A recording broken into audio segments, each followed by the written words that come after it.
اچھا، اب تو جو ولیمہ ہو رہا ہے اس ولیمے کے اوپر بھی اچھا خاصا یہ خرچہ کر رہے ہوتے ہیں، ایون کہ کھانے کی حد تک اگر بات کی جائے تو کھانا تو یہ اب بہت ہی اکائی میں اگر کہہ لیا جائے بہت چھوٹی اکائی ہے اب یہ پوری تقریب کی، تو اس کے علاوہ بہت ساری چیزیں یہ اس کے اندر ایڈ کر دیتے ہیں، ایون کہ ڈانس ہوگی، بہت سے بڑے بڑے فنکشنز کرتے ہیں، تو اس حوالے سے یہ کیسے جو ہے نا اس پورا جو ایک اسلامک کانٹیکسٹ ہے اس کی یہ دھجیاں اڑا رہے ہوتے ہیں، چونکہ یہ اب ہمارے معاشرے کے اندر یہ ہمارا حصہ بن چکی ہوئی ہوتی ہیں۔ اب ہم لوگ نہ چاہ کے بھی یہ تو مانتے ہیں سارے کہ یار یہ جو کر رہے ہیں ہم لوگ بالکل غلط کر رہے ہیں، تو یہ مانتے ہوئے بھی پھر بھی کہیں نہ کہیں انا میں آ کر یا دکھلاوے میں آ کر پھر بھی وہ شریعت کو توڑتے ہیں، اس کی جو ہے دھجیاں اڑاتے ہیں۔ یہ کیسے یہاں پر اس اپنے جو ولیمے کی تقریب ہوتی ہے یہ اپنا اسلام کے مطابق جو ہے وہ اس کو رکھ سکتے ہیں؟ دیکھیں جی، ولیمہ جو ہے وہ نکاح میں سنت ہے، اور وہ تب ہے جب آپ کے پاس آپ کی اپنی جیب میں اپنا ذاتی مال ہے، استطاعت ہے آپ کو، اچھا تب ہے۔ وگرنہ اگر آپ سنت کے پیچھے آپ قرض اٹھائیں گے، پھر وعدہ خلافیاں کریں گے، تو دیکھیں وہ کہاں تک جائیں گے۔ ایک سنت آپ پوری کرنے کے لیے آپ تو فرائض اور واجبات کو چھوڑنے کے مرتکب ہو رہے ہیں، ٹھیک ہے۔ اور پھر ولیمہ جو ہے وہ اس کا بنا ہوا کھانا وہ غریبوں اور مسکینوں کا حق ہے، زیادہ انہیں بلانا چاہیے۔ جبکہ ہمارے ہاں کیا ہوتا ہے، وی آئی پی لوگ پہلے اوپر سے ہم شروع کریں گے، تو جب ان کی تعداد پوری ہو کر کچھ گنجائش ہوگی تو پھر ہم غریبوں اور مسکینوں کو اس میں بلائیں گے۔ تو یہ بالکل نہیں ہونا چاہیے۔ ایک ڈش سے بھی کام چل سکتا ہے، 50 ڈشیں کیا میں کہتا ہوں منو سلوا آپ منگوا لینا، اس مخلوق نے راضی نہیں ہونا، بالکل نہیں۔ انہوں نے پھر باہر نکل کے وہی کہنا جی کھانے میں نمک کم تھا، مرچ تیز تھی، یہ تھا وہ تھا، تو اس لیے اللہ اور اس کے رسول کو راضی کرنے کی۔ اچھا، جب یہ ساری پلاننگ ہو رہی ہوتی ہے، جب یہ بیٹھتے ہیں ٹھیک ہے جی ہمارا فنکشن ایسا ہونا چاہیے، ہمارا ولیمہ ایسا ہونا چاہیے، شادی ہم نے ایسے کرنی ہے، تو اس کے اندر یہ ساری چیزیں ایڈ کر دیتے ہیں، چونکہ ظاہر سی بات ہے یہ پہلے سے پلان کرتے ہیں تو تب بھی جا کے عملی طور پر ہمیں دیکھنے کو ملتی ہیں۔ ڈھول بجانے والے 15-20 لوگ ہوتے ہیں، اور اس کے ساتھ ساتھ دیکھا جائے تو میوزک چل رہا ہوتا ہے، تو ان ساری چیزوں کی نفی کیسے کی جا سکتی ہے؟ جب یہ پلاننگ کے لیے والدین بیٹھتے ہیں تو کیسے ان چیزوں کو اپنی جو پلاننگ ہے اس میں سے یہ نکال سکتے ہیں، یعنی کہ وہ شریعت کے مطابق اپنی پلاننگ کر سکتے ہیں تاکہ اس کے مطابق اپنے ولیمے کو، شادی کو اپنے بیٹے کی یا بیٹی کی کر رہے ہیں تو اس کے مطابق وہ کر پائیں؟ دیکھیں جی، ایک طرف ہم کہہ رہے ہوتے ہیں کہ ہم اپنے بیٹے کا نکاح کروا رہے ہیں تو ہم ایک سنت کو زندہ کر رہے ہیں اور ہمارے بیٹے کا ایمان مکمل ہونے جا رہا ہے، اور دوسری طرف جو ہماری مجلس جو بیٹھک ہوتی ہے وہ سراسر شیطانی بیٹھک ہوتی ہے۔ بالکل، آپ دیکھیں جو آج کل شادیاں ہو رہی ہیں سوائے نکاح کے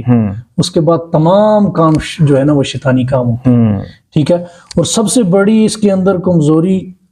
ٹھیک ہے، سب سے بڑی اس کے اندر یہ سمجھیں کہ اس رسم کو آگے لے جانے والے لوگ، علاقے کے ذمہ دار لوگوں کا اہم رول ہوتا ہے، ٹھیک ہے۔ وہ ان رسموں اور رواجوں کو نہیں چھوڑ رہے اور کسی کو چھوڑنے بھی نہیں دے رہے، ٹھیک ہے۔ کئی جگہ پہ دیکھنے کو ملا کہ معاہدہ ہوا، دستخط ہوئے، کئی جگہ پہ میٹنگز ہوئی، ٹھیک ہے، اور شرعی رسومات اپنانے کے لیے اور غیر شرعی رسومات کو ختم کرنے کے لیے ایک لائحہ عمل طے ہوا، اور سب سے پہلے پھر وہی جو علاقے کے ذمہ دار لوگ ہوتے ہیں وہی دھجیاں اڑا دیتے ہیں۔ تو یہیں پہ آگے ہماری منافقت دیکھیں کہ مسجد میں بیٹھ کر یا کسی مجلس میں بھی، جہاں بھی ایک مسلمان کسی اچھے عمل کے لیے بیٹھتا ہے تو وہاں فرشتے بھی مجلس میں شامل ہوتے ہیں، اللہ کی رحمت بھی شامل حال ہوتی ہے۔ تو اس مجلس میں کیا ہوا معاہدہ ہم ایک شیطان کو راضی کرنے کے لیے اور مخلوق کو راضی کرنے کے لیے اس معاہدے کی دھجیاں اڑا دیتے ہیں، اور وہ بھی لوگ جن کے کاندھوں پہ بڑی ذمہ داریاں ہوتی ہیں علاقے کی۔ آج کا نوجوان اگر ان کو دیکھے گا تو کیا سیکھے گا؟ وہ تو یہی سیکھے گا کہ ہمارے بڑے یہ کرتے ہیں، جا کے بندو بڑوں سے بڑا میرا رب ہے، بڑوں سے بڑے ہمارے آقا ہیں۔ آپ ان بڑوں کی رسم و رواج کو سامنے رکھ رہے ہو اور یہ آپ کو یاد ہیں، تو جن کے سامنے آپ نے قبر و حشر آخرت میں پیش ہونا ہے ان کی آپ کو فکر نہیں یاد، ان کے بتائے ہوئے طریقے نہیں یاد۔ یہ ختم کرنے چاہیے اور ختم ہونے بھی چاہیے، اور ختم کرے گا کون؟ آج کا نوجوان بالکل کرے گا، ہاں وہ یہ کام کرے گا۔ اچھا، میں یہاں پہ ایک یہ سوال آپ سے پوچھوں کہ جب یہ سارے معاملات ہو رہے ہوتے ہیں، ایون کہ ہماری تحریکیں چل رہی ہوتی ہیں، اور اس کے بعد ہمارے جو نکاح پڑھانے والے مولانا صاحب ہوتے ہیں وہ جانتے ہیں کہ یار یہاں پہ بھنگڑا ڈالا جا رہا ہے، میوزک چل رہا ہے، پچھلے 10-20 دن سے پہلے میوزک چل رہا ہے، نمازوں کا نہیں پتہ، کسی کو کوئی اندازہ نہیں ہے، فکر نہیں ہے، تو کیا ان کو بائیکاٹ نہیں کرنا چاہیے ایسا نکاح پڑھانے سے؟ یہ ممکن ہے، اگر یہ کر یہ دیں، ممکن ہے کہ ایک محلے میں اگر 5 مساجد ہیں تو 5 مساجد کے 5 علماء متفقہ طور پہ بیٹھ کے ایک جگہ پہ یہ لائے عمل طے کر لیں، ایک دوسرے کے ساتھ وعدہ کر لیں کہ جہاں پہ غیر شرعی رسومات ہوں گی ہم میں سے کوئی نکاح نہیں پڑھانے جائے گا. ظاہر سی بات ہے باہر سے تو آگے کسی نے نہیں پڑھانا. جب یہ 5 مساجد کے 5 علماء بائیکاٹ کر دیں گے تو لوگ بھی سوچنے پہ مجبور ہوں گے یار یہ ہمارا طریقہ کار غلط ہے، تبھی تو علماء ہم سے ناراض ہیں، تبھی تو وہ نکاح پڑھانے نہیں آ رہے. علماء کے لیے میں یہ سمجھتا ہوں کہ ان چیزوں میں کلیدی کردار ادا کر سکتے ہیں، وہ ان چیزوں کو جلد ختم کر سکتے ہیں. بالکل. اور ایک چیز یہ بھی ہے، آج کا نوجوان چاہ رہا ہوتا ہے کہ میری شادی میں یا میری بہن یا میرے بھائی کی شادی میں یہ چیزیں نہیں ہونی چاہیے، اور کئی دفعہ گھر والے بھی یہ چاہتے ہیں کہ نہیں ہونا چاہیے، لیکن جو ہمارے رشتہ دار ہوتے ہیں، جو محلے دار ہوتے ہیں، جو پڑوسی ہوتے ہیں، وہ آ کے طرح طرح کے نا تانے باتیں کہ یہ کیا کر رہے ہو، یہ کوئی محفل تو تھوڑی ہے، محفل تو تھوڑی ہے یار، شادی کر رہے ہو، شادی میں تو یہ سب جائز ہے. وہ اپنی طرف سے بنا رہے ہوتے ہیں نا جائز ہے. تو اگر کسی عالم دین سے پوچھا جائے تو وہ کوئی بھی کسی بھی مسلک کا جو عالم دین ہے وہ کبھی بھی ان چیزوں کو نہیں کہے گا کہ یہ ٹھیک. جی میں ایک شادی میں گیا ہوا تھا، مجھے بات یاد آ گئی، تو وہاں پہ میوزک بھی چل رہا تھا ساتھ میں، اور دوسری طرف ڈھول تھے، لڑکے ناچ رہے تھے. تو میں نے جو دولہا تھا اس کے بھائی صاحب سے کہا کہ جی یہ کیا ہو رہا ہے، مطلب آپ نے اتنا زیادہ یہ غیر شرعی رسومات. تو پھر انہوں نے جو کہا تو مجھے بڑا افسوس ہوا، اور اس کے بعد مجھے نہیں یاد کہ میں نے اس طرح کی کسی شادی کا میں حصہ بنا ہوں. غالباً پچھلے 3-4 سالوں سے میں نے کوشش کی ہے کہ میں ایسی شادی میں نہ جاؤں. تو انہوں نے مجھے یہ جواب دیا کہ عزیز صاحب یہاں پہ شادی ہو رہی ہے، کوئی ماتمداری تو نہیں ہوئی. سو اللہ ہمیں اس کی سمجھ عطا کرے، چونکہ انتہائی رونگٹے کھڑے کر دینے والی بات ہے کہ ہم لوگ سارے بیٹھتے ہیں، دعائیں کرتے ہیں اللہ تبارک و تعالیٰ سے، جب نعمتیں طلب کرتے ہیں، اور جب وہ نعمتیں طلب کر دیتا ہے عملاً ہم شیطان ابلیس کا شکریہ ادا کر رہے ہوتے ہیں. ایون کہ ہمیں سجدے سے سر نہیں اٹھانا چاہیے، ہمارے والدین کو بھی یہ چیزیں سوچنی چاہیے، علماء اکرام کو، اور جو ہمارے علاقے کے بڑے معزز افراد ہیں، ان لوگوں کے کندھوں کے اوپر ذمہ داریاں ہیں. ان کو چاہیے کہ یار جو یہ ذمہ داریاں ہیں، یہ جو معاشرہ ہے، اس کو ڈائریکشن کس طرف لے کے جانا ہے یہ ہمارے ہاتھ میں ہے. چونکہ گاڑی کا ڈرائیور ہی جانتا ہے کہ یار یہ گاڑی کس ڈائریکشن میں جا رہی ہے. تو یہ لوگ ہماری مین اور فرنٹ سیٹ کے اوپر ہیں. اگر یہ لوگ غلط ہوں گے تو آنے والی جو جنریشن ہوگی ظاہر سی بات ہے وہ یہ ڈیمانڈ کرے گی میرے شادی کے اوپر فلاں جو گانا گانے والا وہ آنا چاہیے، فلاں ڈانسر آنا چاہیے. یہ خواہشیں ہو رہی ہیں سر، یہ ہمارے معاشرے میں یہ ساری چیزیں پلاننگ میں ہو رہی ہوتی ہیں ایون کے. تو یہ جو ساری چیزیں ہیں، ان ساری چیزوں کو جیسے آپ نے حال بتایا، ان ساری چیزوں کو مد نظر رکھتے ہوئے ہر بندہ انفرادی طور پر یہ کوشش کرے، ایون کہ ہمارے علماء اکرام اس چیز میں کلیدی کردار ادا کریں کہ یار اس طرح کی شادی کا بائیکاٹ کریں. یہ صرف علماء اکرام تک نہیں ہے،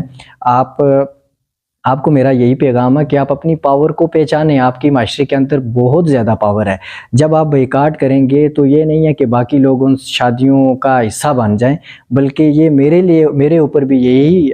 قانون اصول لاگو ہوتا ہے کہ میں بھی ایسی شادی کا بائیکاٹ کروں، تاکہ وہ گھرانہ تنہا رہے، وہ اکیلا رہے. اس غیر شرعی رسومات کی ادائیگی کا آپ بھی حصہ نہ بنیں اور اپنوں کو بھی حصہ نہ بنائیں. خود بھی محفوظ رہیں اور اپنوں کو بھی محفوظ کریں. اپنی اور اپنوں کی جنت کو آپ محفوظ کریں. یہاں پہ نا ایک کنفیوژن میں دور کر دوں. ہماری گفتگو سے کوئی یہ نہ سوچ رہا ہو کہ یہ شادی کی خوشیوں کے خلاف ہیں. شادی تو نام ہی خوشی کا ہے. بالکل. ہم جو وہاں پہ غیر شرعی رسومات ہو رہی ہیں ہم ان کے خلاف ہیں کہ دیکھیں کہ وہاں پہ ڈھول باجے کے بغیر بھی تو خوشی منائی جا سکتی ہے، ہنسی مذاق کی جا سکتی ہے، شغل میلہ اندر بند کمرے میں کیا جا سکتا ہے. اسی طرح جو ہے وہ اپنے دشمن ملک کے انڈین گانے چلائے کے بغیر بھی جو ہے نا آپس میں کوئی ترنم میں کوئی بھی چیز، کوئی بھی شعر و شاعری یا کوئی بھی محفل سجائی جا سکتی ہے. بالکل خوشیاں منائیں، خوشیوں کا کوئی بھی دشمن نہیں ہے. شادی نام ہی خوشی کا ہے. ٹھیک ہے، لیکن غیر شرعی رسومات کے اس خوشیوں میں اللہ اور اس کے رسول کو بھول جائیں، ہم اس چیز کے خلاف ہیں۔ بالکل، ہمارا تو اصل مقصد یہی ہے۔ یہاں پہ اس بات کو اگر میں سمجھانے کے لیے ایک مثال دوں، لیٹ سپوز اگر میری شادی ہو رہی ہے، اللہ نہ کرے ایسا تو ہونا نہیں ہے کہ ہمارے گھر میں کبھی اس طرح کی، یا میری شادی پہ ایون کہ کوئی بھی اس طرح کی غیر شرعی رسومات ادا کی جائے، میں کسی دوسرے کا نام نہیں لے رہا، اپنا اس لیے کہہ رہا ہوں بطور مثال کہ اگر وہ ایسی شادی ہو رہی ہے اور غیر شرعی رسومات کی ادائیگی بھی ہو رہی ہے، اور ان وقت کے اوپر جب بارات آنے والی ہو، جہاں ہم لینے کے لیے جا رہے ہوں دلہن کو، تو وہاں پہ میری ڈیتھ ہو جائے، تو میرے والدین جنہوں نے یہ پوری پلاننگ کی ہوئی ہے، مرنا تو ہے، اگر اس وقت میں بندہ مر جائے، ملتی بھی ہیں، بالکل ملتی ہیں،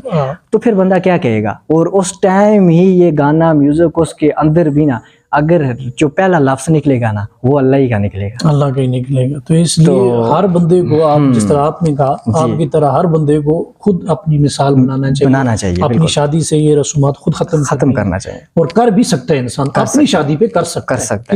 کسی کی شادی پہ پھر چاہے شاید وہ نہ کر سکے، لیکن اپنی شادی پہ انسان کر سکتا ہے۔ تو جیسے میں نے پچھلی ایپیسوڈ کے آخر میں بھی کہا کہ ہمیں یہ سارا جو معاملہ ہے، اس کے اوپر انفرادی طور کے ساتھ ساتھ ہمیں اجتماعی محنت کی، ایفرٹ کی ضرورت ہے۔ تو اپنے معاشرے کو ایک بہترین معاشرہ بنانے کے لیے، اپنے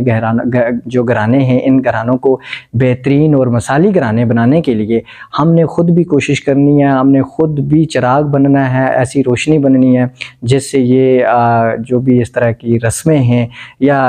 غفلت کا جو اندھیرا ہے وہ ختم ہو سکے۔ ایک کاروان بننا ہے جی، کارواں ہم نے بننا ہے، انشاءاللہ ہم نے ایک کاروان بننا ہے، جی، بطور مثال اپنے آپ جی پیش کرنا۔ جی، آپ کا بہت شکریہ، ملتے ہیں اگلی کسی ویڈیو میں، اپنا خیال رکھیے گا، اللہ حافظ۔